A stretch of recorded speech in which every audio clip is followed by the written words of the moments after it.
नमस्कार दर्शकहरू, स्वागत छ उत्तरदायित्वमा। उत्तरदायित्वको आजको श्रृङ्खलामा हामीसँग नेपाली कांग्रेसका नेता सभासद डाक्टर अमरेश कुमार सिंह हुनुहुन्छ।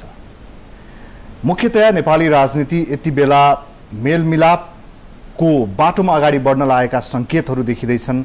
संविधान समयमै प्राप्त गर्नका निम्ति केही तालिकाहरू समेत बनिरहेका छन्। यद्यपि यसभन्दा अगाडि पनि तालिका धेरै नबनेका होइनन्। शङ्का गर्ने ठाउँ होलान्, तर आशा गर्ने केही पक्षहरू पनि देखिँदैछन्। यिनै विविध विषय र अबको राजनीति कसरी अगाडि बढ्नेछ उहाँका केही ठम्याइहरू हामी पहिल्याउने प्रयत्न गर्नेछौँ। स्वागत गर्छौँ उहाँलाई। स्वागत छ यहाँलाई। धन्यवाद।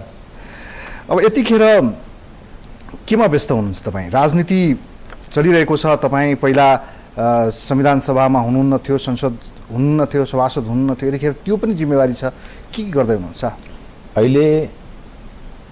हामी संविधान कसरी बन्ने, कसरी सहमतिमा पुग्ने, कसरी शान्ति प्रक्रियालाई टुङ्गोमा पुर्याउने, किनकि शान्ति प्रक्रिया अहिले पनि अधुरो छ, अपुरो छ। संविधानको निर्माण हुन सकेका छैन, संविधानको निर्माण हुनुपर्छ।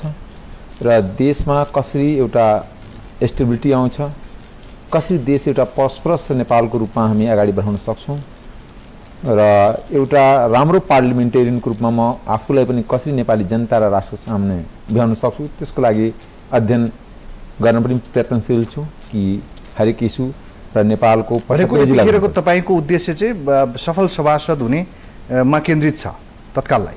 होइन, आफू सफलभन्दा देश सफल हुनु पर्यो। देश सफल हुनुको साथसाथ आफू पनि एउटा देशको सबै इस्यु बुझेको हुनुपर्छ। हाम्रो देश 75 जिल्ला छ। हिमाल, पहाड, तराई र पिछडिएको क्षेत्रदेखि वर्गदेखि सबैको बारेमा थाहा पाउनुपर्छ। यहाँको बजेटको एलोकेसन कसरी छ, यहाँको विकासको प्याटर्न कस्तो छ, त्यसको सबैको बारेमा मैले अलिकति गहनतम अध्ययन गर्न कोसिस गरिरहेको छु।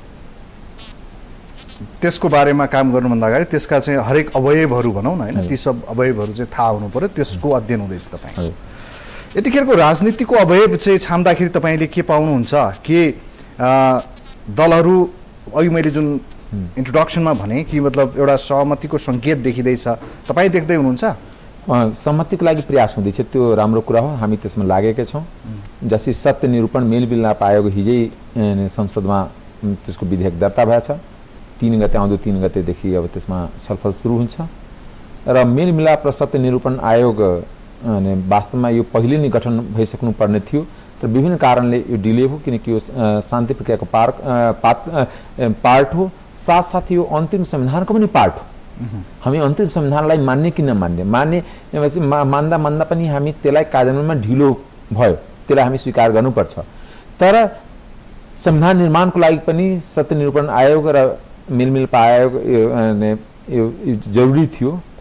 र त्यस कारणले मलाई लाग्छ कि आउँदो दिनमा कसरी संविधान बनाउने प्रक्रियामा पनि जस्तै हिजै पनि 3 दलको बैठक भएको थियो, अस्ति पनि भएको थियो, फेरि भोलि सम्भवतः हुन्छ होला, शुक्रबारसम्म त्यो चाहिँ टुङ्ग्याउने भन्ने एउटा छ। मुख्यतः यो केन्द्रित बनाऊ, जस्तो यो छानबिन, बेपत्ता छानबिनको लागि एउटा छुट्टै आयोग र त्यो सँगसँगै मेलमिलाप आयोग, सत्य निरूपण तथा मेलमिलाप आयोग जुन बनाइएको छ, प्रस्ताव लगिएको छ, यतिखेर संसदमा प्रस्तुत गरिएको छ। यसले अहिलेको यो राजनीतिक अन्योललाई कसरी अगाडि, मतलब यसलाई चिर्न कसरी मद्दत गर्छ? होइन, यसरी कसरी चिर्ने भन्छ भने कि यहाँ सबै भय त्रासमा छन्। माओवादीको पनि एक तबका भय त्रासमा छ, भनेको सुरक्षा निकायको पनि त्रासमा छ। त्रास भनेको हिजोको त्यो चाहिँ युद्ध अपराधको कुरा, युद्ध भएकै हो भने त्यो लडाइँ हुँदाखेरि नेपालमा पहिलोचोटि युद्ध भएको होइन। मैले तपाईँलाई के भन्न खोजेँ भने कि झापाकाण्ड नक्सलबारी मुभमेन्ट पछि जुन भएको हो कि होइन, त्यो बेलाको नेतामाथि चार्ज लगाइएको कि 46 सालमा आन्दोलनपछि पुरै त्यो बेला त आयोग नगठिकन त्यतिकै क्याबिनेटको निर्णयबाट उनीहरूलाई उन्मुक्ति दिएको हो। मैले अपराधलाई छुट दिनुपर्छ मेरो मान्यता होइन, तर एकचोटिको लागि यो माओवादी जनयुद्धमा संलग्न चाहे सुरक्षा निकाय होस्, चाहे माओवादी विद्रोहीहरू हुन् वा अन्य तर्फबाट जुन एक तरिकाले अपराध भनौँ या एक लडाइँ भएको थियो, त्यो लडाइँलाई यसलाई धेरै हामी इस्यु बनाएर यसलाई अन्तर्राष्ट्रियकरण गर्नेदेखि लिएर केही ह्युमन राइट्स, केही एनजिओ तथाकथित नाममा मानवाधिकारको नाउँमा जुन गराउन खोज्दैछ, त्यसले मुलुकमा फेरि द्वन्द्व निमित्त आउने खतरा छ। त्यसबाट हामी सचेत छौँ र त्यो हामी एकचोटिको लागि त्यो सम्बन्धित भिक्टिमलाई विश्वासमा लिँदै एमनेस्टी दिनुपर्छ। हामी ब्ल्याङ्केट एमनेस्टी तपाईले के भन्दै हुनुहुन्छ भनेदेखि त्यो एउटा पोइन्ट भन्नुभयो कि त्यो जो पीडित छ उसको विश्वास लिँदै भने त्यो लिने कसरी? विश्वास त त्यो आयोगले लिन्छ नि, आयोगसँग कुराकानी हुन्छ नि। आखिर जुन घटनामा त्यो पीडित पक्ष त हुन्छ नि, जस कसैको छोरा बित्यो होला, कसैको बाउ बित्यो होला, कि या कोही बेपत्ता भयो होला, त्यसको विश्वास लिँदै जसको बाट भएको छ त्यसले क्षमा माग्दै या उसलाई के अरू दिन सकिन्छ अनि त्यसलाई आखिर बितेको मान्छेले त फर्काउन सकिन्न, तर कम्पन्सेसनको रूपमा उसलाई रिलिफको रूपमा, कम्पन्सेसन भन्दा पनि रिलिफ, त्यो फ्यामिलीलाई रिलिफको रूपमा केही दिँदै त्यसलाई एउटा विश्वासको वातावरण सृजना गर्दै यसलाई सबैलाई एकचोटिको लागि मुक्ति दिनुपर्छ। सुरुमै सबैलाई उन्मुक्ति दिने भनेर सुरु गरियो भने आयोगको के काम भयो? जसरी क्याबिनेटले हिजो निर्णय गरेको थियो त्यसै गरे भइहाल्यो। होइन, मेरो कुरा तपाईँले पुरै आधा कुरा मात्र लास्टको वर्ड तपाईँले मेरो समात्नुभयो। मैले के भने कि मैले के भने कि भिक्टिमलाई, पीडित पक्षलाई बोलाउँदै कुरा गर्दै विश्वास लिँदै उसलाई केही कम्पनसेसन दिँदै त्यसलाई अब आइन्दा फेरि यस्तो नदोहोरियोस् त्यो वातावरण। किनभने सबैभन्दा ठुलो कुरा चाहिँ अब फेरि यस्तो नदोहोरियोस् भन्ने जुन छ कोट्याएको भने त्यो घाउ त कहिले पनि निको नहुने भयो। हामी जुन विगतमा जुन हाम्रो आम नेपालीको बीचमा जुन एउटा द्वन्द्व भयो, चाहे राज्य पक्षबाट होस्, चाहे माओवादी पक्षबाट होस्, चाहे नागरिक पक्षबाट होस्, त्यसलाई राज्यले स्वीकार गरिसकेपछि त्यो द्वन्द्वको जिम्मा पनि राज्यले नै लिन्छ। त्यो एउटा सर्वव्यापी मान्यता हो। तर यसका बीचमा यदि यही कुरा अन्तर्राष्ट्रिय अदालतहरूमा उठ्ने, अन्तर्राष्ट्रिय फोरमहरूमा उठ्ने र जसरी चाहिँ बेलायतमा एकजना सैनिक अधिकारी चाहिँ पक्राउ पर्ने जस्ता कुराहरू हुन थाले। होइन, मैले एउटा कुरा तपाईँलाई के भन्छु तपाईँको माध्यमबाट, म अन्तर्राष्ट्रिय सम्बन्धको नै विद्यार्थी हो, म त्यसैमा मेरो पिएचडी हो। अन्तर्राष्ट्रियमा मैले लिबियामा के भयो, सिरियामा के भयो, अफगानिस्तानमा के भयो, इराकमा के भयो, त्यो ह्युमन राइट्सको कुरा बोल्ने त्यो मानवाधिकारवादीलाई म भन्छु त्यहाँ गएर हेरोस्। मानवाधिकार कमजोरलाई मात्र आफ्नो अनुकूलको व्याख्या गर्ने भार हो। म यहाँको मानवाधिकार कर्मीलाई तपाईँको माध्यमबाट आग्रह गर्छु, उहाँहरू इराक गइदिउन्, अफगानिस्तान गइदिउँ, लिबिया गइदिउँ, सिरिया गइदिउँ, न कि डलरको नाउँमा डलर खेती गरेर, युरो खेती गरेर यहाँ नेपाल जनता र नेपाल जनतालाई अलमलमा पार्ने र नेपाललाई जहिले पनि द्वन्द्वको भूमिमा राख्ने त्यस्ता मान्छेहरू सक्रिय छन् है, यहाँ छन्, सक्रिय छन्। हामी त्यो देखिरहेका छौँ। किनकि बाबा एकचोटि आखिर त्यही आशा, म 12 बुँदेमा संलग्न व्यक्ति बोल्दैछु। 12 बुँदेदेखि निरन्तर म पछिल्लो संविधान सभामा चुनाव हारे पनि होल शान्ति प्रक्रियामा हामी व्यक्तिगत रूपमा संलग्न छु, कहीँ पनि म पछाडिन। मात्र यति थियो कि म कति फ्रेङ्कली बाहिर आएर बोल्ने, कति नबोल्ने, तर संलग्न एउटा शान्ति प्रक्रियामा संलग्न व्यक्तिको नाताले म के भन्छु भने आजको दिनमा माओवादी राजनीतिक रूपले कमजोर हुने बित्तिकै सबै दोष माओवादीलाई सिद्ध्याउने जुन यहाँ, किनकि हाम्रो जुन समाज छ कि मजबुत हुँदाखेरि सबै चिज उसको मानिदिने, कमजोर हुँदाखेरि उसलाई अरू कमजोर पाएर सिद्ध्याउन खोज्ने, यो जुन प्रवृत्ति छ यसको अन्त हुनुपर्छ। आखिर यही मानवाधिकारवादी त्यो 62-63 आन्दोलनभन्दा पहिला माओवादी जयन्तीको बेलामा किन बोलेन? त्यो बेला त मानवाधिकारवादी तथाकथित एउटा प्रचण्ड, एउटा बाबुराम, एउटा महाराजी यिनीहरूसँग भेट्नलाई पनि ललायत हुन्थ्यो र आफूलाई गर्व ठान्थ्यो कि मैले त माओवादी नेता भेटेर आएँ। यो विषमपछि यो परिस्थिति हामी देखेका छौँ। भनेपछि यसलाई तपाईँले भनेको जस्तै अन्तर्राष्ट्रिय ठाउँहरूमा नउठ्ने गरी र सर्वोच्च अदालतले पनि आदेश गरेको छ, त्यो आदेश पनि नबाजिने गरी अगाडि बढ्ने उपाय तपाईँहरूले खोज्नु भएको हो, अथवा अब अदालत र चाहिँ यो व्यवस्थापिकाको चाहिँ द्वन्द्व हुन्छ? होइन, एउटा कुरा अदालत पनि यो देशभित्रकै एउटा संस्था हो, सम्मानित संस्था हो। अदालतले के भनेको छ कि त्यो आयोग नहुन्जेल खण्डमा, ट्रान्जिसनल जस्टिस नभएको खण्डमा यो सुप्रिम कोर्टले हेर्न सक्ने छ। जब ट्रान्जिसनल जस्टिस उता बन्छ भने तब यो अदालत त सुप्रिम कोर्टमा त त्यो जाने मुद्दा होइन नि। भनेको कहिलेसम्म यो बनिसक्छ मेलमिलाप आयोग र बेपत्ता छानबिनको यो आयोग? अब चाँडै बन्छ, किनकि पहिला त विधेयक पास हुनुपर्छ, संसदमा छ, 5 दिन म्याच्युरिटी हुने टाइम लाग्छ, त्यसपछि छलफल हुन्छ, पास हुन्छ, त्यसपछि बन्छ। मलाई लाग्छ कि 1 महिना। यसमा कुनै विवाद छैन राजनीतिक वृत्तमा? राजनीतिकमा अलिअलि कसैको इन्ट्रेस्ट होला, नेकपा एमालेले यसको विरोध गरेको छ अलिकति। नेकपा एमालेको पछाडि जुन एनजिओ छ त्यसले विरोध गरेको छ। नेकपा एमालेको के छ एनजिओ? जम्मै मानवाधिकारवादी एमाले भनेको एनजिओ हो कि एमाले हो त्यो मैले अहिलेसम्म बुझ्न सकेको छैन। तपाईँले बुझ्नु, किनकि एनजिओको हिसाबले पार्टी चल्नु हुँदैन। मेरो भनाइ एकदम क्लियर हो।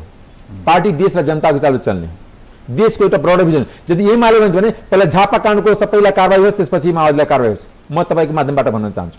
भनेपछि अब यो कांग्रेस र माओवादी तयार हुन्छ, एकजना तयार हुन्छ भने माओवादी पनि जान्छ। कांग्रेस र माओवादी अब एक ठाउँमा छन्, त्यसैले यो बन्छ हैन त? बन्छ नि। एमाले नचाहे पनि बन्छ। एमाले पनि चाहन्छ। एमाले के देशको यथार्थलाई बुझ्दैन के डलरवालाले एनजिओवालाले भन्ने बित्तिकै त्यस अनुसार जानुपर्छ त्यो मलाई लाग्दैन। एमालेको नेताहरू पनि त्यो कुरा बुझाएको हुन्छ, तर तत्काल केही डलर पचाउन लागि पनि केही बोलिदिनु पर्यो। त्यो लबी भइरहेछ, मलाई थाहा छ त्यो कुरा। अब अर्को एउटा चाहिँ यो राजनीति अगाडि बढाउने क्रममा नै अर्को एउटा उच्चस्तरीय राजनीतिक समिति एउटा बनाउने कुरा गरिराखिएको छ। त्यसको नेतृत्वको एउटा विवाद देखिन्छ र अरू पनि विभिन्न राजनीतिक संसदीय समितिहरू छन् हैन? ती समितिहरूलाई बाँडफाँड गर्ने, त्यसको नेतृत्व या लगायतका विषयहरू छन्। यसलाई मिलाउनका निम्ति एकमुष्ट कुरा भइरहेको छ अथवा समिति गरेर कुरा भइरहेको छ? कसरी बन्छ? एकमुष्ट कुरा भइरहेको छ। जुन संविधान सभाभित्र जुन 5वटा समिति छ, त्यसमा 3टा निर्कल समिति या ड्राफ्टिङ कमिटी या विवाद समाधान डायलग कमिटी जुन छ, त्यो कमिटी 3टा कमिटी, एउटा कांग्रेस, एउटा एमाले, एउटा माओवादीमा जान्छन्। त्यसको सहमतिबाट नै त्यसको सभापति चयन हुन्छ। मलाई जहाँसम्म अहिलेसम्म जुन डिस्कसन भइरहेछ, उता 2टा कमिटी भनेको यो चाहिँ शुक्रबारसम्ममा टुङ्ग्याउने गरी प्रधानमन्त्रीले छलफल आरम्भ गर्नुभयो भनिँदैछ नि। त्यो छलफल गरौँ त। उहाँ आज बाहिर, प्रधानमन्त्री काठमाडौँमा बाहिर जाने प्रोग्राम भएको कारण उहाँ पोखरा जाने प्रोग्राम हो। भोलि फर्केपछि मलाई लाग्छ कि यसमा फेरि छलफल हुन्छ र कुरा अगाडि बढ्छ, किनकि हामीसँग सहमतिको विकल्प छैन। मैले के भन्न खोजेँ भने तपाईले गणितीय हिसाबले मात्र हेर्नु हुँदैन। गणितले मुद्दालाई एड्रेस गर्दैन। यदि मुद्दा रह्यो भने भोलि गणित पनि चेन्ज हुन सक्छ। म तपाईले अहिले छिमेकीमा भारतमा चुनाव भइरहेछ, मलाई त्यो दिन पनि याद छ कि जम्मा 2 सिट बीजेपीको थियो, तर उसले एउटा मुद्दा लिएर त्यही 2 सिट बेला 100 सिटमा पनि गयो। 2/3 बहुमत थियो। राजीव गान्धीको पालामा इन्दिरा गान्धीको हत्या भएपछि राजीव गान्धीको नेतृत्वमा जुन चुनाव भएको थियो, त्यसमा 2/3 बहुमत आएको थियो कांग्रेसलाई। तर आजको दिनमा सिम्पल मेजोरिटी पनि नआउने अवस्था छ नि। त्यसकारणले राजनीति भनेको के हुन्छ भने एजेन्डा मुद्दाको हुन्छ। राजनीति भनेको सिद्धान्तको हुन्छ। मात्र यो राजनीति कम्प्लिट गणित नै हो त्यो हुँदै होइन। गणित सँगसँगै त्यो मुद्दा पनि हो। गणितले पनि केही काम गर्छ। नेपाली कांग्रेसको अभिभावक के हो भने, म नेपाली कांग्रेसको एउटा सदस्यको नाताले भन्छु कि नेपाली कांग्रेसले शान्ति प्रक्रिया सुरु गरेको, 12 बुँदे सुरु गरेको, जनआन्दोलन सुरु गरेको, गणतन्त्र लगाएर गरेको, यो अथवा संविधान सभाको कुरा गरेको हो। नेपाली कांग्रेसको नेतृत्वमा आज सरकार छ। नेपाली कांग्रेसको सभापतिको नेतृत्वमा छ। नेपाली कांग्रेस मात्र होइन, सभापतिको नेतृत्वमा छ। त्यसकारण नेपाली कांग्रेसको सभापतिको नैतिक दायित्व र कार्ययोजना बन्छ कि यो सबै कुरालाई सम्पन्न गर्ने। यसबाट भाग्न मिल्दैन। भनेपछि अब यो सबै समितिहरूको चाहिँ बाँडफाँडको विषय, नेतृत्वको विषय पनि टुङ्गिन्छ सहमतिकै आधारमा, तपाईँको विचारमा? सहमतिकै आधारमा। अब अलिकति प्रसङ्ग, तपाईँ पनि मधेसबाट प्रतिनिधित्व गर्नुहुन्छ। मधेसी राजनीति जुन छ नेपालमा, यतिखेर चाहिँ अलिक कमजोर भएको मान्नुहुन्छ वा मान्नुहुन्न तपाईँ? होइन, मधेसी राजनीति होइन, मधेसको मुद्दा कमजोर छैन। मधेसका जुन राजनीति थियो, मैले धेरै भनेको गणित चाहिँ कमजोर हो। गणित के भने मधेसी पार्टी नै बनेन। तपाईँलाई बताउँछु, मधेसी पार्टी भनेको मेरो बुझाइमा त्यो इन्ट्रेस्ट ग्रुपको जमात हो। पार्टीको लागि मिनिमम सिद्धान्त चाहिन्छ। त्यो क्लब थियो, त्यो क्लब थियो, काइन्ड अफ क्लब थियो।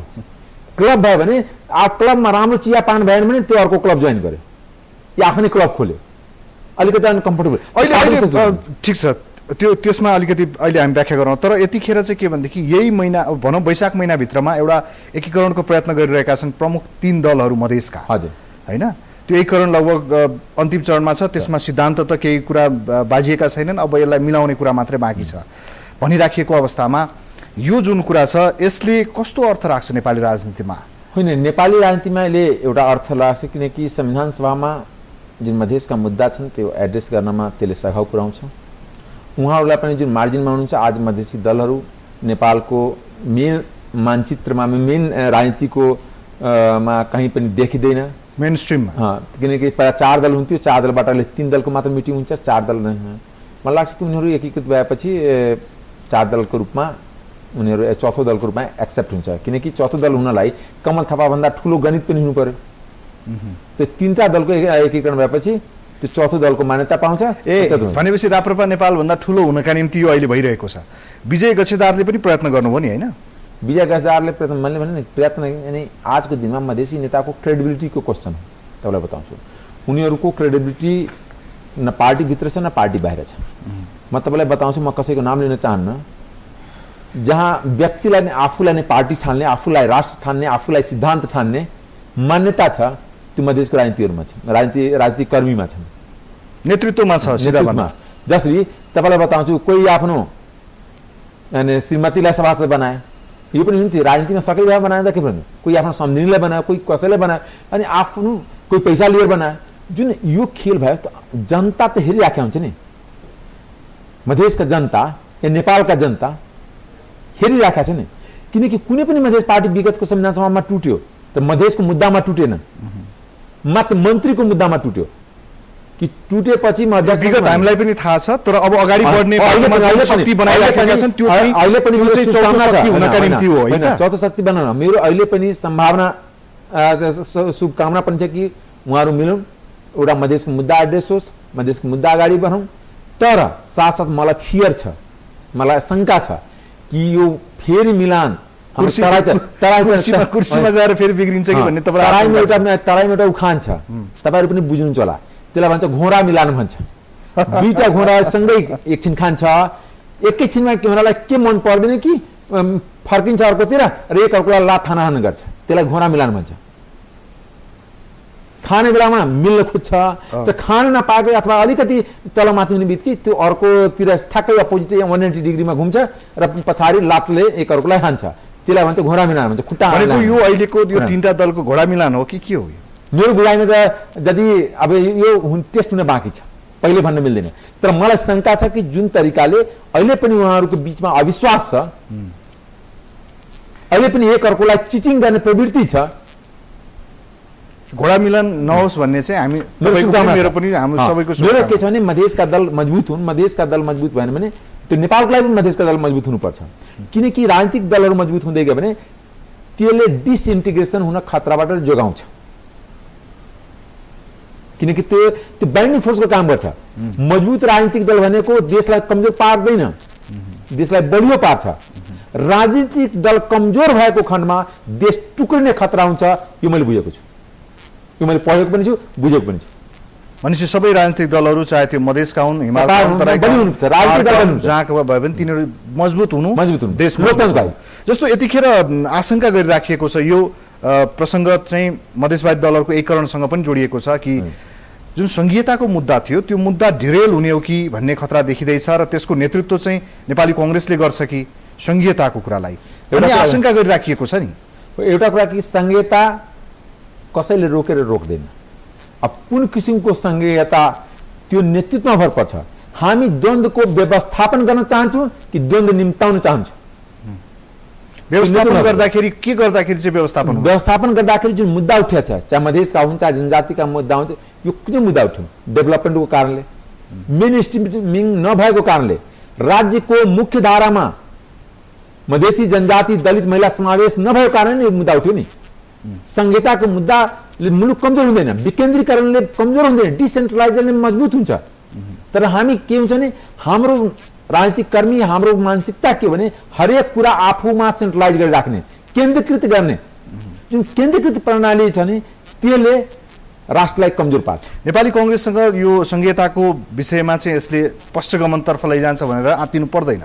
नेपाली कांग्रेस संघीयतालाई स्वीकार गर्छ र अग्रगमनको कोसँग आत्तिनु पर्छ त? यो विषयलाई डिरेल बनाउन खोज्ने कुनै तत्त्वहरू छन्? एमाले मुलुकमा संहिता त्यति चाहँदैन, चाहे पनि ऊ आफ्नो किसिमको संहिता चाहन्छ। ऊ महेन्द्रको जुन 5 विकास क्षेत्र छ त्यस्ता संहिता खोज्छ, त्यो मुलुकले स्वीकार गर्दैन, जनताले स्वीकार गर्दैन।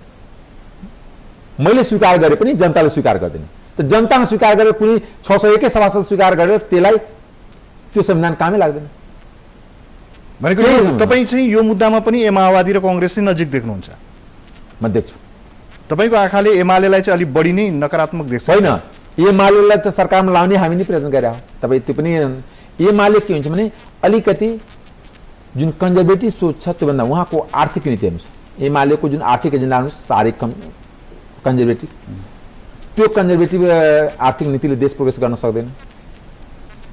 एमालेको सोसियो पोलिटिकल नीति पनि एकदम एमालेको तपाईँ मधेसको सन्दर्भमा होस्, चाहे जनजातिका सम्बन्धमा होस्, चाहे दलितको सम्बन्धमा होस्, चाहे महिलाको सम्बन्धमा होस्, यो चारैटाको सन्दर्भमा एमालेको पोलिसी सबभन्दा कन्जर्भेटिभ सबभन्दा नकारात्मक छ। त्यही त तपाईँको विधानमा तपाईँको धारणै नकारात्मक धेरै देखिँदैछ एमालेको। एमालेको डकुमेन्ट पढ्नुहोस् न, एमालेको व्यवहार हेर्नुहोस् न, व्यवहारको कुरा गर्नुहोस्। हामी एमालेको चर्चा भन्दा पनि यतिखेर चाहिँ अब सरकार सञ्चालनका निम्ति तपाईँले सरकारको कुरा उठाइहाल्नुभयो कि सरकारमा ल्याएकै हामीले हो भनेर भनिरहनु भएको छ भनेदेखि सरकार सञ्चालनको निम्ति दुईटा सत्ता साझेदारका बीच यतिखेर जुन व्यवहार देखिँदैछ, जुन सम्बन्ध देखिँदैछ, के यो सुखद छ अथवा यो पनि अहिले पनि बाध्यताको उपज हो, शङ्काको घेरामा छ, के देखिँदैछ? हामीले केही घटना उदाहरणका रूपमा देखेका छौँ। होइन, जसरी के हो भने सरकार सञ्चालन जुन गतिले हुनुपर्ने त्यो गतिले हुन सकिरहेको छैन, जुन तरिकाले हुनुपर्ने त्यो तरिकाले हुन सकेन। त्यो कुरा हामी आन्तरिक आफ्नो पार्टी फोरममा उठाइराखेका छौँ। सरकारले जिम्मेवारी त प्रधानमन्त्रीले लिनै परिहाल्यो। अब जस्तै सरकारको कमन मिनिमम प्रोग्राम हो, कमन मिनिमम प्रोग्राम भन्दाखेरि आम जनताले थाहा पाउनु पर्थ्यो कि यो देश यो सरकारको यो एजेन्डा हो, यो सरकारले नेपाली जनतालाई, नेपाली राष्ट्रलाई यो गर्छ। तर म एउटा सभासद तपाईँको स्टुडियोमा बोल्दाखेरि म सरकारको कमन मिनिमम प्रोग्राम बुझ्न सकिनँ र अहिलेसम्म प्रधानमन्त्रीले राष्ट्रको नाममा सम्बोधन पनि गर्नुभएको छैन। त्यो दुःखद पक्ष हो।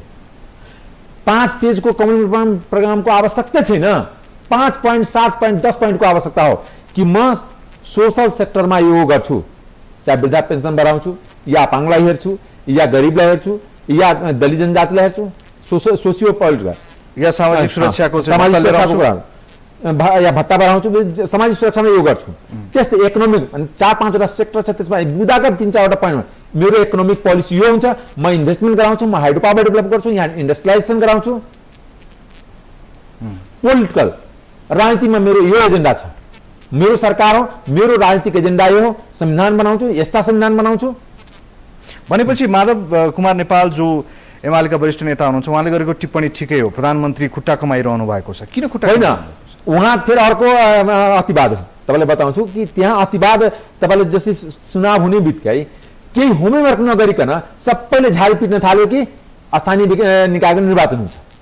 मैले धेरै पहिला 2 महिना पहिला नै भनेको थिएँ कि मलाई लाग्दैन कि स्थानीय निर्वाचन हुन्छ, किनभने स्थानीय निर्वाचनको लागि सबभन्दा पहिला त्योसँग सम्बन्धित ऐन बनाउनु पर्यो। अन्तरिम संविधानमा स्थानीय निर्वाचन कहीँ लेखा छैन, मन्त्री अन्तरिम संविधानको ड्राफ्ट हुँदाखेरि हामी लेखेको छैन। त्यसको लागि ऐन चाहिन्छ। त्यो ऐन नियम कानुन नबनाइकन त्यतिकै झाली पिट्ने कि स्थानीय निर्वाचन जहाँ जाने मन्त्री कोर्लेर बोल्ने। मैले यो निर्वाचनलाई एकातिर राखेँ, तर त्योभन्दा अगाडि सरकार सञ्चालनको क्रममा एमाले र नेपाली कांग्रेसपछि अनि जति स्थानीय निर्वाचन भएन भने म आन्दोलन गर्छु, एउटा उहाँको कोर्ट मैले देखाएको थिएँ। यो के भने अतिवाद। मैले भने कि स्थानीय निर्वाचन हुनुपर्छ, म त्यसको पक्ष मान्छु, तर उसको तरिका हो पहिला सर्वदलीय बैठक गरौँ, छलफल गरौँ, सबै कम्तीमा जुन संविधान सभाभित्र या व्यवस्थापका संसदमा जुन राजनीतिक दलहरू छन् उसको बिचमा एउटा संवाद र छलफल सुरु गरौँ कि स्थानीय निर्वाचन आवश्यकता हो, यो बजेट हिनामिनालाई अथवा जुन देशमा जुन राजनीतिक भ्याकुम छ तल्लो लेभलमा त्यसलाई फिलफिल गर्नलाई निर्वाचन हुनुपर्छ र त्यसको लागि मिलेर ऐन बनाऊ। त्यो डिस्कसन गरेपछि मात्र बाहिर बोल्ने हो। मेरो भनाइ के भने पहिला काम गर्ने त्यसपछि मात्र बोल्ने, र यहाँ के प्रवृत्ति छ कि पहिला झाली पिट्ने र काम अर्को। सरकार सञ्चालनका क्रममा दुई दलको सम्बन्ध कस्तो देखिरहनु भएको छ तपाईँ? जस्तो निर्णय गर्नकै निम्ति पनि सरकार प्रधानमन्त्री भन्दा माथि एउटा चाहिँ समिति संयन्त्र बनाउने कुरा आयो नि यसभन्दा अगाडि। हो, अस्ति छलफल भएको हो, त्यसमा केही नाम पनि आएकै छ। तर एउटा कुरा के भने सरकार प्रधानमन्त्रीको प्राइम मिनिस्टर सिस्टममा प्राइम मिनिस्टरको प्रेरोगेटिभ हो। सरकारको सफलता असफलता प्रधानमन्त्रीको टाउकोमा जान्छ, किनकि अहिले पनि एमालेको सुशील कोइरालाको सरकार भनिन्छ हो, वामदेवजीको सरकार त भनिँदैन नि। चाहे 5वटै उप प्रधानमन्त्री भए पनि प्रधानमन्त्रीको सरकार हो। Prime minister system, cabinet system भनेको वेस्ट मिनिस्टर सिस्टम हो। वेस्ट मिनिस्टर सिस्टम तर यति भन्दै गर्दाखेरि पनि उहाँले सरकार सञ्चालन गर्ने अनुभव नभएका कारणले उहाँले चलाउन सक्नु भएन र केही विवादहरू देखिए भन्ने कारणले होस् अथवा एमाले भित्रै पनि नीति तथा कार्यक्रमको सवालमा लिएर जुन प्रश्नहरू उठे त्यसका आधारमा एउटा समिति त बन्दैछ नि, होइन? त्यो त त्यसभन्दा माथि रहन्छ। त्यो होइन, एउटा कुरा होइन, त्यो एउटा कुरा के भने त्यो समितिले खासै होइन, मैले त्यसको बारेमा नकारात्मक टिप्पणी नगरौँ। त्यो समिति भनेको चियापान गर्ने समिति हो। सरकारले कसरी कन्ट्रोल गर्छ समितिले, त्यो मलाई बताउनु न, मेकानिजम के होइन? उहाँहरूले यो निर्णय गर्नुहोस् भनेर डिक्टेट गर्न सक्नुहुन्छ नि त्यसमा? त्यसो कि प्रधानमन्त्री रबर स्टाम्प हो? तपाईँहरूले त्यस्तै यो कमिटी बनाउने हो भने त त्यस्तै देखिँदैछ होइन सभा असन्तुष्ट सबैलाई समेट्ने यताका नि शीर्ष नेता उताका नि शीर्ष नेता बसेर के गर्ने भन्ने विषयमा एउटा राजनीतिमा एकोमोडेट गर्ने इङ्गेज गर्ने तरिका हो त्यो तर त्यो समितिले नै डिक्टेट गर्ने त्यही अनुसार सरकार त्यो समितिको नै सरकार बनाए भइहाल्छ नि किन प्रधानमन्त्रीको आवश्यकता किन क्याबिनेटको आवश्यकता मेरो भनाइ तर मेरो साथसाथै यो पनि भनाइ छ प्रधानमन्त्रीले जति दिन बस्दाखेरि 5 दिन 5 मिनट 5 घण्टा बस्दाखेरि आफ्नो निर्णय गर्नुपर्छ राष्ट्र र जनतालाई साक्षी राखेर जे राम्रो छ त्यसमा फास्ट निर्णय गर्नुपर्छ प्राइम मिनिस्टरले डिसिजन गरेन भने मुलुक बन्धक हुन्छ जनता बन्धक हुन्छ अहिले त्यो जुन तपाईँ भन्दै हुनुहुन्छ त्यो तीव्र गतिमा निर्णयहरू गर्नुपर्छ सही निर्णयहरू गर्दै जानुपर्छ भन्ने त्यसमा चाहिँ जानु भएको छैन प्रधानमन्त्री अहिले त्यस्तो भएको छैन मैले देखाएको छैन उहाँलाई केले रोक्या छ त्यो त उहाँको बारेमा मैले तपाईँको नेता हो नि मेरो नेता हो त म त त्यो आफ्नो नेतालाई त म आफ्नो कुरा उहाँको अगाडिमा राख्छु नि म राखिरहेको छु राख्छु पनि भनेपछि उहाँ परिवर्तन हुन सक्नुपर्छ नि मुलुकको प्रधानमन्त्री आजको दिनमा उहाँ आजको दिनमा सुशील कोइराला होइन उहाँको मुलुकको प्रधानमन्त्री हो उहाँको निर्णय नगर्दाखेरि मुलुक असफल हुन्छ उहाँ असफल हुने होइन मुलुक सफल हुने हो संविधान बन्यो मुलुकमा प्रोग्रेस भयो मुलुकमा स्टेबिलिटी आयो मुलुकमा डेभलपमेन्ट भयो मुलुक सफल हुन्छ र साथसाथ उहाँ पनि सफल हुन्छ यदि यो कुरा भएन भने त उहाँ त असफल हुन्छ देश पनि असफल हुन्छ पार्टी असफल हुन्छ किन पार्टीको सभापति पनि हुन्छ त्यो कुरामा त हामी विचार गर्नुपर्छ खैर राजनीतिमा सरकार सञ्चालनको अनुभव नेपाली कङ्ग्रेससँग धेरै लामो छ त्यसलाई अगाडि लैजान्छ भन्ने विश्वास आम सर्वसाधारणले गरेका छन् अर्को एउटा प्रसङ्गलाई जोडौँ जस्तो नेपालमा यति बेला संविधान सभाको जुन कम्पोजिसन बनेको छ यो विगतको कम्पोजिसनभन्दा फरक हो यति हुँदै गर्दाखेरि यो कम्पोजिसनमा हामीले एउटा प्रगतिशील अथवा भनौँ अगाडि बढ्ने खालको संविधान प्राप्त गर्ने सम्भावना छ वा छैन मैले यो प्रसङ्ग त्यो पृष्ठभूमिमा सोधिरहेको छु जहाँ तपाईँले शोध गर्नुभएको छ rise of ethnic conflict of Nepal भनेर जुन विषयमा शोध गर्नुभयो तपाईँले विद्यावारिधि गर्नुभयो तपाईँ विद्वान व्यक्तित्व हुनुहुन्छ के देख्नुहुन्छ तपाईँ एउटा कुरा के भने यो कम्पोजिसनको कुरामा यहाँको म त्यसको बारेमा बताउँछु यहाँको कम्पोजिसन यहाँको मुलुकको जुन 2-3 कुरा पोलिटिक्स मुलुकको शासन सत्ता रुलिङ इलिट भन्छ त्यसलाई अङ्ग्रेजीमा जुन यहाँको शासक वर्ग छ 1000 फ्यामिलीबाट 1001 फ्यामिलीमा पनि त्यो ट्रान्सफर भएको छैन त्यो चाहे जुनसुकै रिजिम हो चाहे राणा शाह पञ्चायत मल्टिपार्टी या गणतन्त्र र गणतन्त्रबाट यो जुन गणतन्त्रको जुन आन्दोलन थियो अथवा 62-63 को जन आन्दोलन त्यसलाई अर्को शब्दमा हामी भनौँ त्यो आन्दोलनको एजेन्डा हेरौँ मुलुकले जनताले लिएको एजेन्डा यदि एड्रेस भएन भने मुलुक कहिले पनि स्टेबल हुन सक्दैन त्यो एजेन्डा रहिरहन्छन् त्यो जनताको एजेन्डा हो कुनै राजनीतिक दलले भन्छ कि मैले एजेन्डा लिएछु त्यो गलत कुरा हो राजनीतिक दल त्यो वाहक हुन्छ त्यसको क्यारियर हुन्छ तर एजेन्डा जनताको त्यो एजेन्डा के थियो समावेशिताको थियो संघीयताको थियो गणतन्त्रको थियो गणतन्त्र कार्यान्वयन भयो संघीयता र समावेशिता कार्यान्वयन हुन बाँकी छ समावेशिता पनि हुने क्रममा छ हुने क्रममा पनि त्यसमा धेरै जालझेल छ त्यो म छुट्टै टिप्पणी गरौँला र बताउँछु आजको दिनमा मधेस एउटा प्रदेश खास गरी मधेस जन आन्दोलनले मधेसलाई फाइदा पुर्याएन घाटा पुर्यायो राज्यको नीति निर्माणकर्ता त्यहाँ बजेट हाल्ने बन्द गरिदियो म तपाईँलाई 80 पछि 90-80 पछि अङ्ग्रेजीमा जब मेरो शोधको कुरा गरिदिन्छ एउटा पनि ठुला इरिगेसन प्रोजेक्ट मधेसमा गएको छैन 80 को ताका बागमती र कमला सिंचाइ बनेको त्यसपछि बनेको छैन कहीँ पनि कुनै पनि रोडमा 100 करोड 50 करोड हालेको छैन सडकको बजेट हेर्नुहुन्छ 34 अरब बजेट छ 30 अरब पहाडमा 4 अरब मधेसमा छ मध्य पहाडी राजमार्ग बन्यो हुलाकी बनेन मध्य पहाडी राजमार्ग र यो जुन महेन्द्र राजमार्ग भन्दा पुरानो थियो हुलाकी राजमार्ग तर अहिलेसम्म नेपाल सरकारले बनाउने सोचेको पनि छैन र सडक र प्लानिङ कमिसन यहाँको योजना के भने पञ्चायतकालीन एउटा स्ट्रक्चर हो त हामी परिवर्तन गर्यो राजनीतिक परिवर्तन गर्यो तर हामी संरचनागत परिवर्तन गर्न तयार भएन किनकि हाम्रो मानसिकता त पुरानै गर्न सकिरहेका छैन गर्न चाहेको पनि छैन सकिरहेको मात्र होइन चाहेको पनि छैन चाहना पनि छैन त्यो चाहनी त राजनीतिक वृत्तले हो तपाईँहरूले नै हो नि होइन हामी त के भने यो राजनीतिको समुद्रमा एउटा थोपा नेपालको राजनीतिको केही थोपा मात्रै हो तपाईँहरू हो तर तपाईँहरूले रङ्गाइदिनुहुन्छ तपाईँहरू त्यो रङको थोपा हो नि होइन तर एउटा कुरा म तपाईँलाई के भन्न चाहन्छु चिरञ्जीवी कि राजनीति एज इट इज चल्दैन नेपालमा। त्यो विकासको राजनीतिलाई अवरोध गर्न सक्दैन। कुनै एरिया चाहे सुदूरपश्चिम होस्, चाहे कर्णाली होस्, चाहे मधेस होस्, त्यसलाई जुन राज्यले जानी जानी विकास गर्न खोजेको छैन, राज्यबाट पछाडि पारिएको छ, त्यो पछाडि पार्ने काम अब रोक्नुपर्छ। रोकिन्छ, रोकिन भने मुलुकको लागि दुर्भाग्यपूर्ण हुन्छ। म तपाईँलाई बताउँछु। भनेपछि हिजोको कम्पोजिसन र आजको जुन कम्पोजिसन छ संविधान सभाको, यो दुईटामा जुन फरक आएको छ, यसले झन् त्यो द्वन्द्वतर्फको खतरालाई बढाएको छ। होइन, नेताले समयमा चेत खुल्नुपर्छ, नेताहरू उदार हुनुपर्छ, नेता मुलुकको हुनुपर्छ, जनताको हुनुपर्छ। एउटा कुनै समुदाय, एउटा कुनै पार्टी, एउटा कुनै व्यक्ति विशेष, एउटा फ्यामिली हुनु हुँदैन। हामी देश सोच्नुपर्छ, जनता सोच्नुपर्छ। मैले मधेसको भए पनि मैले हुम्ला जुम्लाको कसरी विकास हुन्छ त्यो सोच्नुपर्छ। यदि सोचिएन भने मेरो राजनीति गर्ने कुनै नैतिक अधिकार छैन। यदि पहाडको कुनै नेता हुन्छ ऊ सोच्नुपर्छ कि मधेसका दलित, मधेसका जनजाति, मधेसका उनीहरू किन पिछडिएका छन्, शिक्षामा किन पछाडि छन्, उसको अगाडि बढाउने काम उहाँ पहाडको नेताको हो। यदि उहाँ सोच्नु राखेको भए छैन भने त्यो उहाँ आफ्नो नैतिक दायित्वबाट पछुन्छ, इतिहासले माफ गर्दैन। खैर, जुन यो एथनिक कन्फ्लिक्ट जुन छ, जातीय चाहिँ एउटा चाहिँ द्वन्द्व भन्छ नि, त्यसतर्फ मुलुकलाई नलैजाने दायित्व तपाईँहरूकै हो, त्यसमा लैजानु होला। र तपाईँहरूले यसमै शोध पनि गर्नुभएको छ भने तपाईँको झन् बढी चाहिँ दायित्व, तपाईँ यतिखेर संविधान सभामा पनि हुनुहुन्छ। करिब अन्त्यतिर आइरहँदाखेरि तपाईँको नाम लिने बित्तिकै डाक्टर अमरेश कुमार सिंह भन्ने बित्तिकै चाहिँ खुलासा गर्नका निम्ति भनौँ न नयाँ नयाँ कुराहरू आफूलाई जे छ देखेको त्यो भनिदिइहाल्ने, र त्यो चाहिँ अब खुलासा हुन्छ नेपालको राजनीतिमा कि नयाँ कुरा बतायो भन्ने हुन्छ।